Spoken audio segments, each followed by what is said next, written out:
Seraphin here. Today's video is about eggs. Eggs are a kitchen staple found in almost all households around the world. To crack one open is to reveal a nourishing dietary component with significant health benefits that most of us don't want to miss out on.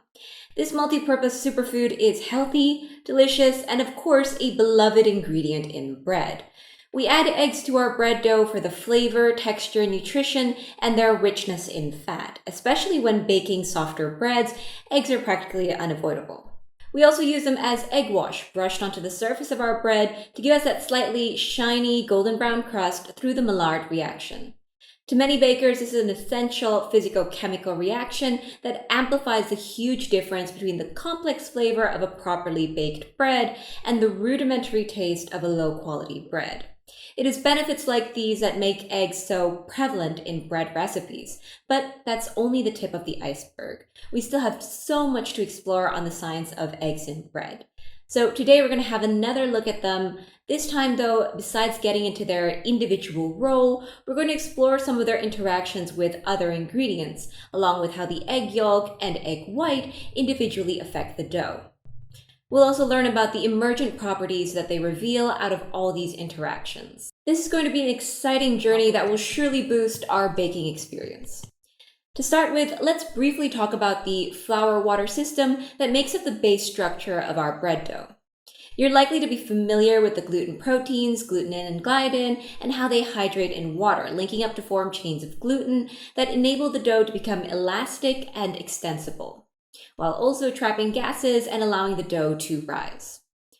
What we need to go into now are the charges these proteins carry. Yes, the electrical charges of the gluten proteins. The amino acids that make up the gluten proteins may be naturally neutral, positive, negative, or even polar, and together these amino acids give proteins their overall charge. This is important because this is one of the factors that can determine how well these proteins coil up, resulting in tighter and stronger gluten. The ingredients we add can affect these charges, and depending on the ingredient, could make our gluten that much stronger. One such ingredient is salt. It should come as no surprise that salt is one of the principal ingredients in bread making, and it's well known that it increases the mixing time and strengthens the dough. As we mentioned, this is mainly because it affects the charges of the gluten proteins. More specifically, salt has a capacity to shield charges on gluten proteins. To understand this, we need to know a little more about the pH of the dough and how it can affect the net charges of the protein. Bread dough is normally slightly acidic, with a pH in the range of 5.0 to 6.5. With sourdough, this number can go way lower, reaching a pH of around 4 owing to the presence of organic acids, including lactic and acetic acids. These acids are produced by both naturally occurring microorganisms, such as lactic acid bacteria and wild yeast that are present in the flour, and organisms added to the dough, such as baker's yeast. The acidity of the dough results in the gluten proteins carrying a positive charge. Basically, at their isoelectric point, which is a pH of 7.5, the molecules of the gluten proteins are electrically neutral in the statistical mean. So that's the pH at which the gluten proteins carry no net electrical charge. This isoelectric point can vary for different proteins and molecules. Now, regardless of the specific number, at a pH below their pi, molecules carry a net positive charge. And vice versa, when the pH is above their pi, they carry a net negative charge. In our bread dough with a pH in the range of 5.0 to 6.5, it is below the pi. So in this case, gluten proteins carry a net positive charge. At this pH level, they are fairly insoluble and there are few exposed hydrophobic groups. Yet this net positive charge induces molecular repulsions between the proteins and enhances their rate of hydration. Here we can finally see how salt can affect the gluten. Adding salt to the dough shields these charges, with the salt ions interacting with the charged parts of the protein, thus decreasing their repulsion with each other and therefore producing a slightly more folded conformation of the protein molecules and more compact protein aggregates. Quite literally, it tightens the gluten up. This also has the effect of decreasing the amount of water that could be bonded by the gluten, so the water absorption of the dough would be decreased. All of this ends up strengthening the dough, making it more stable, and also increasing the time it takes to mix it to optimum development. This is why salt is considered so crucial to add to the dough, putting aside its major contribution to the flavor. Now, what happens if we add eggs? Much like the addition of salt, the addition of egg or egg fractions to wheat flour dough recipes affects their mixing behavior. From this research paper, we learned that the addition of whole egg increased dough strength and stability. Technically, these were reflected in the mixograms of the paper that show longer dough development times and could also be deduced from the increased width of the tail and the decreased weakening angle of the graph. For some more background information, dough development time is a time required to reach optimal dough development, and the weakening angle indicates the mixing tolerance or its stability. The width of the tail at 8 minutes of mixing was considered to be a measure of dough strength upon further mixing. With this information, we can now look at the pH and the net charge of the proteins. Just like the gluten proteins, glutenin and gliadin, the proteins in the eggs carry charges as long as the pH is above or below their PI, or isoelectric point. Since the pH of the dough containing whole eggs, a pH of 6.7, exceeds the PI for the majority of the egg protein constituents, the paper states, and I quote, "It seems reasonable that in this system these proteins are negatively charged. Because the molecular weight of the majority of egg white proteins and egg yolk proteins is much smaller than that of glutenin proteins, it seems reasonable that the negative charges on the egg proteins can shield part of the net positive charges on these gluten proteins that still carry a net positive charge at pH 6.7. As such, ionic bonds between glutenin and egg proteins can explain the retarded gluten hydration, increased dough development time, and dough strength. So here again, like in salt, we have the element of shielding the protein's charges, specifically the positive charges, since the egg proteins generally carry a negative charge. And this is part of what made the dough stronger and lengthened the DDT. In addition to this, the paper mentioned the low molecular weight gliadins, which weaken the interactions between the glutenin chains and increase dough viscosity, may well interact in a similar way with egg proteins. Such interactions may well imply more intense interactions between the glutenin chains and hence increased dough strength. Another factor that increased the dough strength again. But that was for whole eggs. What if we split up the egg white and egg yolk? Well, taking it from the paper, adding egg white resulted in a relatively high dough development time, which yielded stronger dough with a higher stability than controlled dough. On the other hand, adding egg yolk lowered the dough development time and reduced dough stability, resulting in relatively weak dough.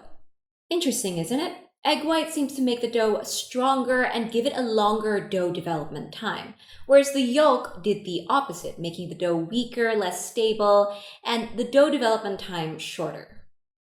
However, there is a catch, and we can't just judge the additions as is. We need to know that in this experiment, the overall amount of water was kept constant in all recipes by adjusting the amount of added water based on the water content of the egg or egg fractions.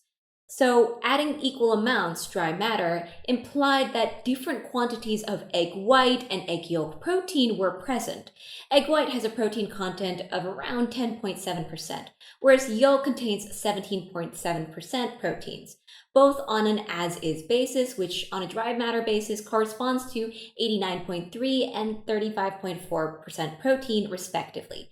As we talked about earlier, the egg's proteins are generally a good thing for the dough's strength and stability. And since egg whites added more of them to the dough overall, that's likely one of the reasons why its addition was so beneficial to the dough as compared to the addition of the yolk that contributed less protein. Another partial explanation for these results is the differences in dough pH. The pH values of the control dough, whole egg, egg white, and egg yolk doughs were 6.1, 6.7, 7.6, and 6.2 respectively. These are very varied numbers, and you might notice one important trend in the doughs that were found to be stronger with more stability is that their pH values were generally higher than the control.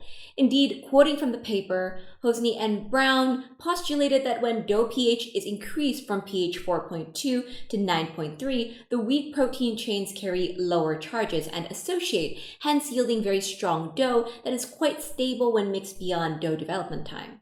They further reported that the smaller number of charges also slow down protein hydration and therefore increase DDT.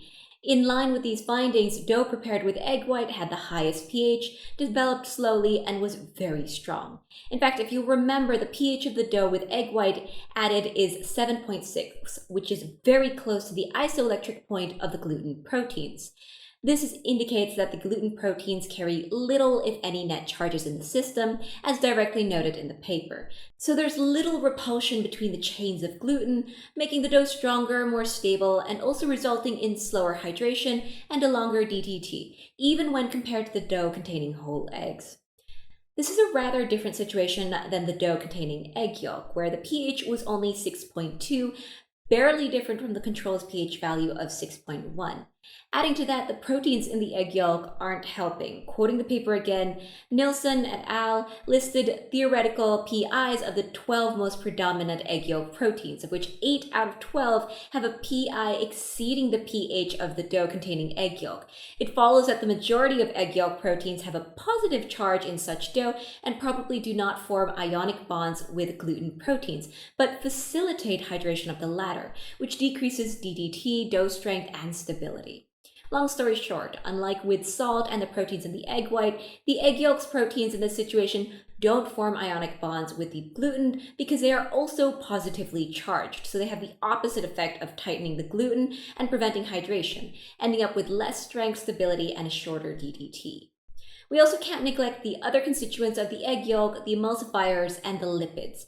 Lecithin is a well-known emulsifier, and it actually reduces dough stability but does not alter DDT.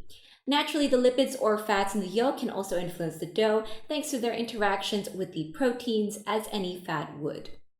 We might be tempted to stop looking at the paper here, and now that we know what the effects of whole eggs, egg whites, and egg yolks are on the dough. But the paper doesn't stop there. Our next interest is in what happens when we add salt to the doughs. Given what we know about salt strengthening the gluten proteins and how the addition of eggs influences them, we may be tempted to think that these effects stack up. And while that is true, it only goes to a certain extent. The paper writes, adding salt to dough recipes containing eggs increased DDT and dough strength and stability. Because both salt and egg added separately increased DDT, dough strength, and stability, it was expected that their combined addition would increase parameters even more. Surprisingly, this was not entirely the case. DDT, dough stability, and strength increased slightly more than when only salt was added, implying that when combining salt and eggs, the effect of salt predominated. We can understand here that salt is much better at shielding the positive charges of the gluten proteins than the whole egg, and that really these two ingredients work to affect the gluten in similar ways. Now, with our current understanding of the situation, the next bit from the paper shouldn't be surprising. Adding salt had much less impact on dough containing egg white than on dough containing egg yolk, which may result from the lack of net charges on the gluten proteins in such a dough system, as described earlier. Hence, when using egg white in dough formulas, adding salt did not drastically alter DDT and dough strength. However, when egg yolk and salt were combined, dough needed a longer mixing time and had a higher strength and stability than dough containing added egg yolk but not added salt. The egg white dough had a pH so close to the isoelectric point of the gluten proteins that they barely had any charge. So salt basically had nothing to do. What's it going to shield if there are barely any charges? It's a very different situation for the egg yolk, which, as we explained, had positive charges galore, and the addition of salt definitely helped tighten the gluten. Now, while this may incite us to go and cross out egg yolks from our recipes, this paper is not the whole picture, and we need to take a look at another paper. There is one fundamental difference between the two experiments done in these two papers. The first one, which we just finished talking about, was done with a percentage of egg yolk added at around 12.8% weight by weight based on flour. Whereas this paper that we're about to look at was done with a percentage of egg yolk of up to only 2.8%. From this paper, the addition of yolk improved the height and cell density of bread baked in a loaf pan. It also resulted in larger final dough expansion volume and longer rupture time, which is basically the time it takes for the dough to reach the point when an increase in gas produced from the dough fermentation does not contribute to the rising of the dough's volume, the point where it just won't rise anymore. It also resulted in larger resistance, elastic modulus, and yield stress. Therefore, it was concluded that the yolk, especially apolipoprotein from the plasma fraction, could improve the bread quality, height, and hardness. Let me quickly explain about the apolipoprotein and the plasma by looking at what the egg yolk really is. The yolk that we all know and love is a complex system that comprises granules in suspension in a clear yellow fluid, which we call plasma. Granules are non-soluble HDL aggregates, while plasma contains low-density lipoprotein LDL and soluble proteins. The LDL in the plasma fraction of the yolk has been shown to have a significant effect on improving bread quality, but the HDL in the granule did not. To make it clear, while the yolk does contain a significant percentage of lipids or fat, the LDL in the plasma does not work in the same way as if you were to use shortening or another source of fat in the dough. Quoting the paper, lipids in the shortening are mainly beneficial for improving bread volume, texture, and crumb grain. These could be attributed to two functions of the shortening lipids in bread dough. One function is plasticization because of liquid shortening lipids. The other is stabilization of gas cells during dough mixing due to the mediation of solid lipid crystals adsorbing onto the gas-liquid interface of the bubbles. To sum it up, the fat makes the dough softer, more pliable, and extensible, and it also stabilizes the bubbles of gas in the dough produced by the yeast and trapped in the gluten network. These are the two main factors that result in the benefits of adding lipids to the bread. That is not how the proteins work, and comparing the effects of the addition of the egg yolk to the shortening on a lipid basis, the researchers found that the yolk, 2.8% weight by weight based on wheat flour dough, had only a half of the lipid content of the dough with shortening 2.0%. But the height of the bread baked in a loaf pan with yolk was increased by 13% compared to the bread with shortening. From this, they inferred that yolk protein also played an important role in improving bread quality. In their conclusion, they write that the yolk and plasma proteins fortified the gluten network in the bubble film, the apo-LDL. It's especially important here since it binds to the glutenins through strong bonds. As for the bubble stabilization and gas retention, it was supposed that the LDL in plasma may be adsorbed onto the bubble film to stabilize the bubble during dough proofing. In fact, this LDL was stated to be more efficient surfactants than shortening lipid crystals, which means they were better at lowering the surface tension of the bubbles. The lower the surface tension in a solution, the greater its foaming capacity. Naturally, this is tied to the bubble's stability, and the more stable the gas bubbles are, the better the gas retention of the dough is. Very useful, especially if you're using tangzhong in your bread, since tangzhong is known to cause problems with gas retention. This LDL we find so useful is mainly from the plasma. The plasma fraction solids is 85% lipoproteins, LDL, and the researchers especially emphasize that the plasma fraction of the yolk is a main contributor to the fortification of the gluten network. They compared its functionality to the protein found in egg whites of albumin. Albumin is the main protein you'll find in egg white, and while we have talked a little about egg white proteins, we haven't mentioned this one in any depth. So we're turning to this paper on the addition of albumin to the Chinese steamed bread. The addition was found to increase the maximum dough height, and quoting from the paper, it was inferred that albumin is stable at room temperature and may interact with itself or glutenins at high temperature, the high temperature being around 100 degrees Celsius. So really, eggs can be incredibly beneficial to our bread in so many ways. What we really need to focus on when using eggs is the amount to add to our dough. We need to adjust it based on what we're trying to achieve. For some soft white bread recipes, 1 egg for 500 grams of flour is more than enough. But if you're going for very rich brioche and you're ready to deal with the dough, then 5 eggs may be too little. The limit is based on your personal taste. Now you know how the additions of whole egg, egg yolk, and egg white can affect the dough. You can further experiment, and they'll definitely come in handy for various bread recipes.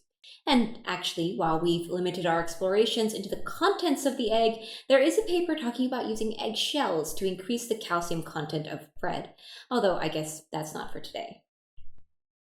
And that's it for this video. Thanks for watching, and bye!